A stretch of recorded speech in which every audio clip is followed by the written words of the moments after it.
Si se amplía la perspectiva, es posible hablar de un comienzo de modernización de los comportamientos occidentales.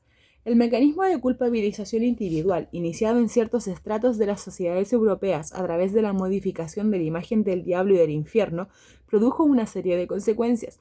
Desarrolló el concepto monástico de la muerte y del cuerpo en sectores laicos cada vez más amplios, un detrimento de las interpretaciones populares basadas en una continuidad más allá de la muerte, y en una percepción de un mundo sobrenatural, masivo y farragoso, donde el bien y el mal no se distinguen perfectamente. La conmoción de este mundo encantado marca una reafirmación de la conquista cristiana más que una nueva proliferación de lo diabólico. La afirmación de la autonomía del infierno se puede interpretar como un esfuerzo inmenso por hacer más legible el dogma cristiano, sacudiendo el enjambre de supersticiones que lo recubrían con demasiada frecuencia. La definición más precisa de la muerte y del otro mundo también permitió aclarar mejor lo que debía ser este mundo, es decir, las relaciones de los hombres con los poderes. Al apartarse de los dioses, en beneficio de un Dios cristiano único, instalar a Satanás en un lugar eminente pero subordinado a la voluntad divina e insistir en la idea de que los pecadores y los criminales no podían escapar a su castigo justo, la Iglesia contribuía a modelar las características identificatorias de una Europa dinámica, impulsada por una fuerza colectiva relacionada con la culpabilización individual.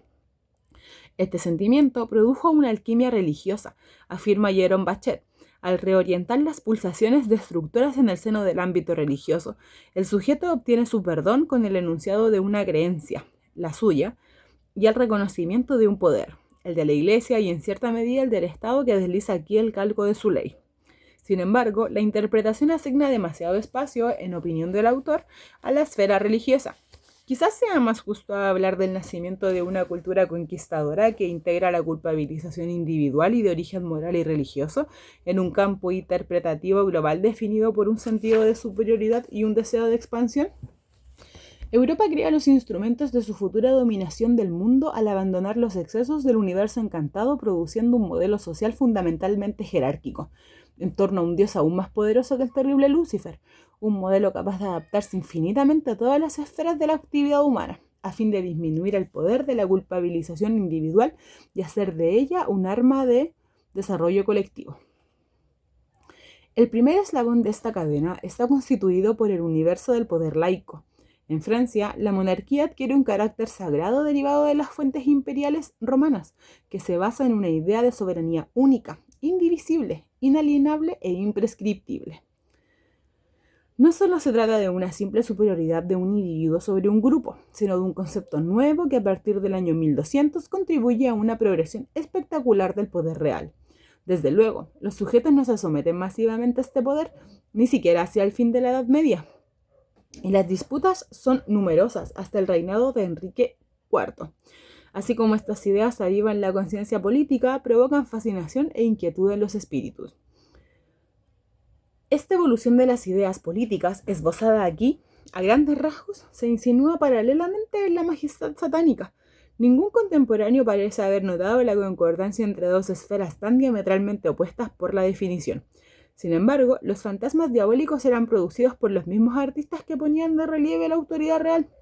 No sorprende constatar que ellos revistan a Satanás de los símbolos emblemáticos de poder terrestre más importantes a sus ojos, añadiendo un simbolismo negativo para desvalorizar el poder del demonio como corresponde. La majestad del amo de los infiernos se afirma sobre todo en el siglo XV. En 1456, el homenaje del Teólifo al diablo representa a este último sobre un trono colocado en un estrado coronado, con el cetro en la mano, principescamente vestido de blanco y rodeado de consejeros ricamente ataviados. Los rostros demoníacos de los últimos y las patas de animal de Satanás indican, sin embargo, que las apariencias son engañosas. Otras representaciones iconográficas atestiguan la soberanía del príncipe de las tinieblas, también reflejada en el teatro. En Le misterio de la pasión de Arnoul Grebin, de 1450, el rey Lucifer da un mandamiento general a todos sus súbditos que obedecen con prontitud. Aparte de la idea clásica según la cual el demonio remeda a Dios o a los hombres, estas imágenes transmiten una noción jerárquica del mundo infernal, calcada en la soberanía real.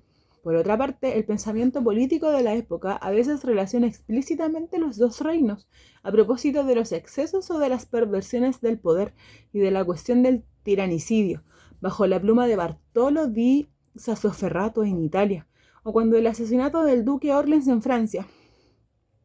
La omnipotencia de Satanás evoca a la vez el reverso de una soberanía bien temperada y la amenaza de una conspiración maléfica que solo un poder consolidado puede vencer. En todo caso, el diablo es el tema principal de los debates de la época. Se encuentra revestido de los emblemas del poder soberano a fin de criticar los progresos excesivos de este último o, al contrario, apelar a su consolidación. Portador de una majestad pervertida, siempre representa una obsesión de subversión que se manifiesta en el exceso de poder, ya sea el suyo o el de un tirano execrado.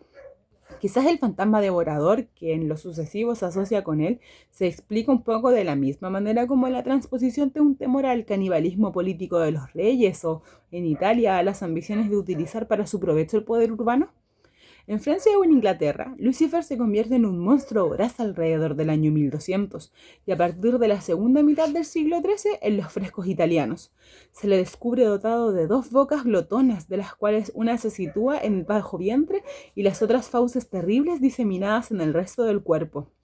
Oral y anal a la vez, engulle y vomita incesantemente a los condenados, además de la alusión posible de los poderes políticos excesivos.